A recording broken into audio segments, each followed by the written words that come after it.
Hello and welcome to the Synapse NG, where science meets society and we break down complex ideas into meaningful conversations that matter. I'm your host, Dr. Akinbobola Otitoju, and today's episode is a special feature, one that sits right at the intersection of environmental science, innovation, and global sustainability. We live in a world increasingly burdened by waste, industrial waste, agricultural waste, urban waste. And yet, within that challenge lies an incredible opportunity, the ability to transform waste into wealth, into energy, and into sustainable materials that can power our future. Joining us today is an exceptional scientist and sustainability advocate, Dr. Joice Akaniro. Dr. Akaniro is a researcher in the Department of Real Estate and Construction at the University of Hong Kong. Her work focuses on advancing sustainable waste management strategies that directly contribute to global development goals, particularly in clean energy, sustainable cities, and climate action. Her research integrates pollutant remediation, materials development, and resource recovery, essentially transforming environmental waste into high-value materials, catalysts, and fuels. She earned her PhD from Hong Kong Baptist University, specializing in environmental catalysis, and continues to push the boundaries of waste valorization and closed-loop system. Beyond the lab, she is deeply committed to environmental advocacy and mentoring the next generation of scientists. Dr. Akaniro, it's such a pleasure to have you on Synapse NG today. For having me, Dr. Obola. Yeah, I'm glad to be here to share my research work and my experiences. And I'm glad to be part of this platform. Now, let's start. To start us off, can you briefly explain what sustainable waste management means at a scientific and molecular level? Okay, so when we talk of sustainable waste management, it is valorization of waste. And when valorization comes into this, it means value extraction. So valorization is from the word value. From food waste, for instance, we can get variety of products. So you can see how much of value it adds. So from food waste, you can have biochemicals, we can get fuels, because when it is being decomposed, it releases other components in its framework. So this can be converted into different useful materials. So that is the outlook we have in the research I've done towards waste management. Now, your work contributes directly to SDG 7, 11, and 13. How does your research particularly connect with these goals? Okay, SDG 7 is on affordable and clean energy. In one of my work, what we did is we converted organic waste, that's food waste now, into hydrochar. Hydrochar is a solid form of fuel. It can be used as a solid form of fuel. So this process goes through a carbonization process to produce hydrochar. So this hydrochar is very similar to coal. It has similar heating properties as coal. So that means it can serve as a fuel for heating, just like we use coal. But now this is more advantageous because it is a clean fuel. It is clean. So coal is a fossil fuel. It has a lot of carbon impact and contributes to climate change. But hydrochar fuel is a sustainable fuel because it's from biomass. So that contributes to a clean energy. And it is very affordable since it's from waste. So it's very, very affordable. So that contributes to SDG 7. SDG 11 is on sustainable cities and communities. And how our work contributes to this is that when we valorize this waste, instead of trashing them or piling them up in the environment and they affect the aesthetics of the environment and pollute the environment, now we're using them to produce very useful materials. So it helps us to sanitize. That's the way of sanitizing the environment, which contributes to healthier and cleaner cities. Thank you. Your focus on transforming environmental waste into high-value materials. Can you walk us through how waste can actually become useful products like catalyst or fuels, Dr. Akaniro? Yes, so these waste materials go through some chemical processes. Some of them go through biological degradation, but in my study, I use the thermochemical approach. So what I do is food waste, for instance, goes through anaerobic digestion, which is about chemical process to get it digested. So my focus was on the digestate.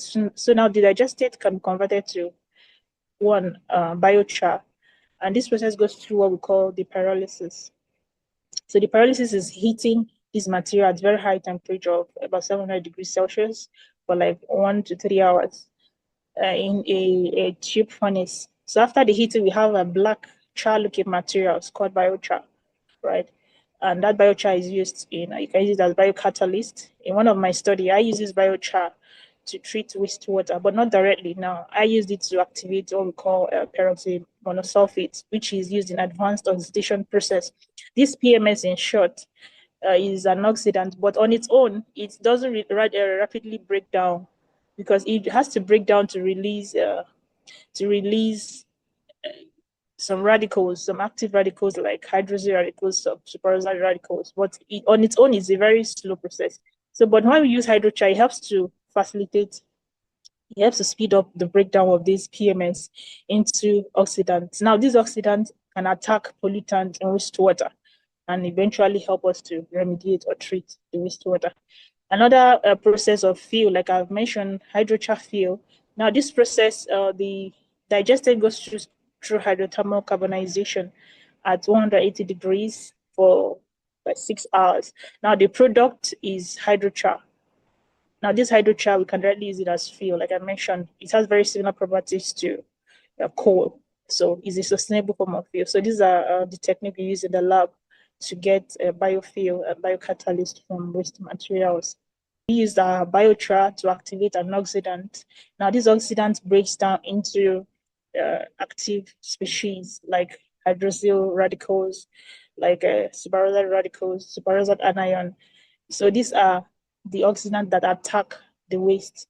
When they attack the waste, they cause the breakdown, the dissociation of the waste into smaller intermediates which are less harmful. So this is the chemistry behind using waste materials as biocatalyst for waste treatment.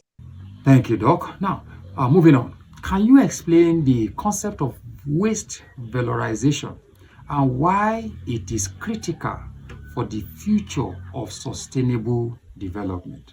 So the phenomenon of waste valorization is that waste is not trash as we used to consider it. So waste has a lot of value it can add, like I've explained. Waste can be so useful in different facets of our operation in the industry, in the environment, right? There are a lot of biochemicals from waste. For instance, we call volatile fatty acids, which are gotten from food waste. They are used very useful in the industry. I've also mentioned biofuel, which are useful in the in heating and for energy. I've also mentioned the role they play in wastewater treatment. So they're also useful in agriculture because the biochar and hydrochar are also used in agriculture as biofertilizer. Even the digestate from food waste is used as biofertilizer. So these are various roles that these waste materials play in sustainable development. And when we say sustainable development, we mean that we want to encourage practices that helps us to meet our needs and the needs of the future generation. So we don't want a situation whereby we are satisfying our own needs and compromising the ability of the future generation to meet their needs, right? So we don't want to get to the point where our resources are completely exhausted.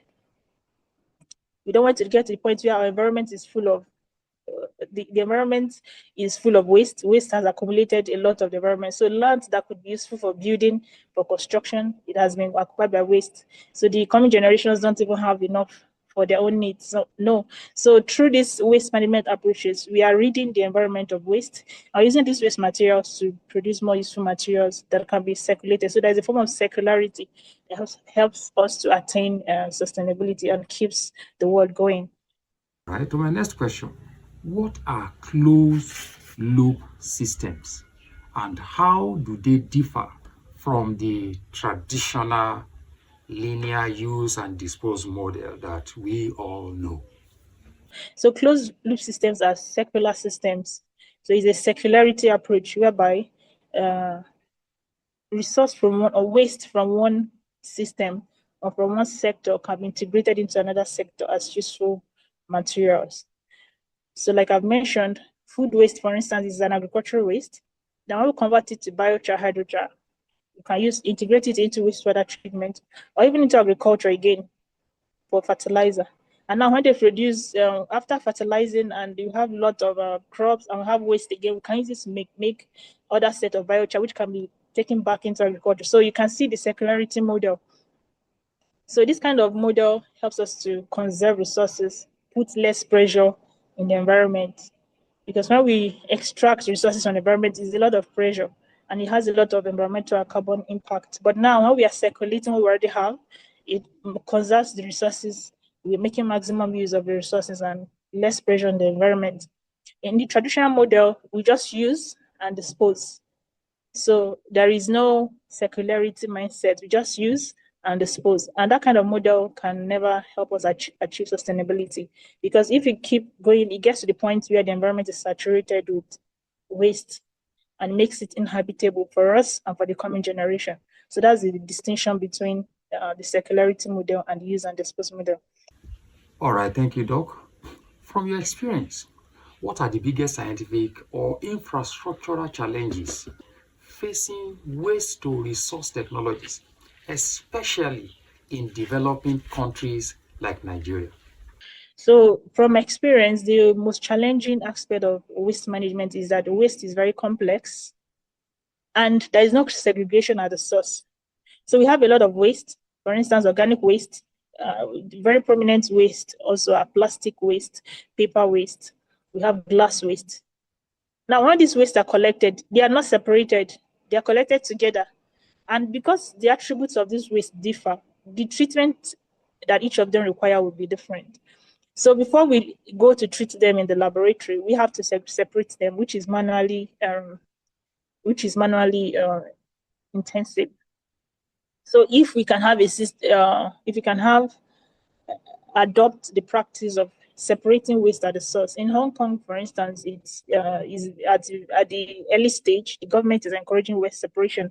So whereby there are different bin types for different kind of waste. So that kind of practice makes it easier to manage each kind of waste effectively.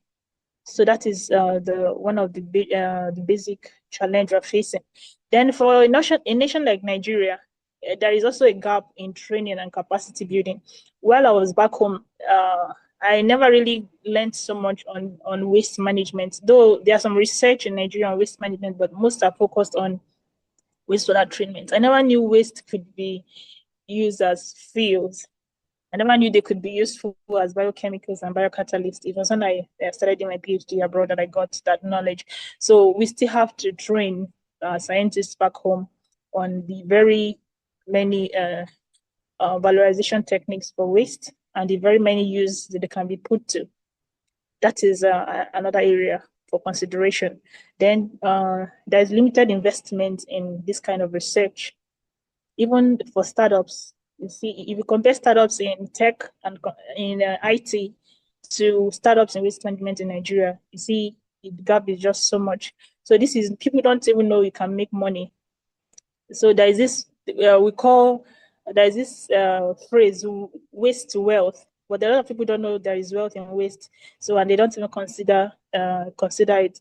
So we have to sensitize people. We have to let them know these are how you can derive value from waste, and it has economic values as well. So we have to sensitize and enlighten people in this area. Then another issue is that there is no incentives for the startups in this field. In Hong Kong, for instance, the government give some green tech, they give them some tax reduction because they're trying to encourage people to start up businesses in waste reduction. So if your research or your business is helping in this area, they give you tax reduction. And there are a lot of support for SMEs in waste management, green techs in this area, but Nigeria will still have little to none of this. So these are the challenges, and the government is encouraged to look into this area to encourage our researchers and businesses. Wow, thank you, Dr. Joyce. Now, you also run an environmental advocacy group. How important is the role of public awareness and behavioral change in achieving sustainability goals? Yeah, before I started this group, I used to think when we talk of sustainability, it is just the role of government and United Nations to put laws or policies in place to make the world sustainable. I didn't even know the very basic things that we do could also impact our environment. So like everything you do has an impact, environmental impact. Everything you do has a carbon footprint. For instance, when you go to eat and you are buying more food than you can eat, at the end of the day, you trash the rest, you're producing waste.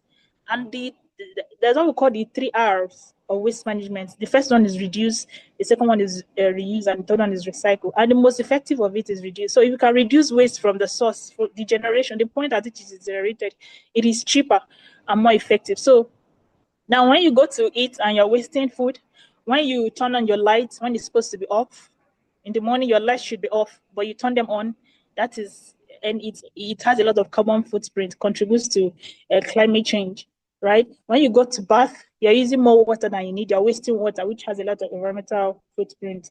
So these things, a lot of people are not aware. So through this my advocacy group, I've been able to enlighten people on being environmental stewards, right? You have a role to play. Everyone has a role to play. And it is our collective actions that can help us achieve sustainability, no matter how much policies the government and United Nations are enforcing. If it doesn't change from the very basic level, the behavioral stage, then it will not have much impact. So the change has to start from you and I before it gets to the systemic level. So that's why this kind of group is very important. As someone actively mentoring young scientists, what key skills or mindsets do you believe are essential for success in environmental research today? The very first mindset is that you have to have a mind shift. There has to be a mindset shift because we see waste as trash, but now you have to start seeing it as wealth, as resource. If you don't think in that line, it's difficult for you to succeed in environmental research. Most environmental research on waste management. So you have to have that mindset shift that waste is very valuable. And the next thing is you have to be very curious. Curiosity is the mother of invention. Because if there are trash and you can't think outside the box. How do I make use of this? How do we extract value from this? Then it's very difficult for us to make something out of the waste we have around us. Then the third one is you should be able to impact lives directly. So we do research and get papers and publications, and we get our degrees, master's, PhD. That is fantastic. But then the real test of impact is how you've changed somebody's life. So now, no matter how theoretical your work is, try to make sure you're converting it into real impact. That is what is actually quantified. The exact impact is making the life of somebody. So start thinking implementation. Finally, Dr. Joyce, what advice would you give to students and early career researchers who are interested in building a career in sustainability, environmental science, or waste to resource innovation? I just mentioned it in the previous question. You have to start thinking implementation. Don't just be a laboratory, don't just be a laboratory fanatic or a theory fanatic. You have to be very pragmatic now. Start thinking on how you can convert your interesting research in the laboratory to something that actually has real life impact. We need a lot of green tech startups in waste management. So let's start thinking how we can implement it. We can start up a biochar manufacturing company in Nigeria, and we can make a lot of money. So there has to be that mindset shift. We have to be more curious. We have to think of being solution providers, very important in our world today. I believe this would make a lot of change in our society. In closing, Dr. Akaniro, I want to say thank you so much for sharing your knowledge and insights with us today. Thank you so much once again for having me, and to have a very great day. This conversation really highlights a powerful message that waste is not just something to discard, but a resource waiting to be transformed. As we've heard, the future of sustainability lies not only in innovation, but also in how we think, act, and collaborate across science, policy, and society. To our listeners, if you found this conversation insightful, don't forget to share it with your network, especially students, researchers, and anyone passionate about building a sustainable future. Follow Synapse NG on all our social media platforms for more. Until I come your way again next time, I am Dr. Akinbobola Otitoju saying bye for now.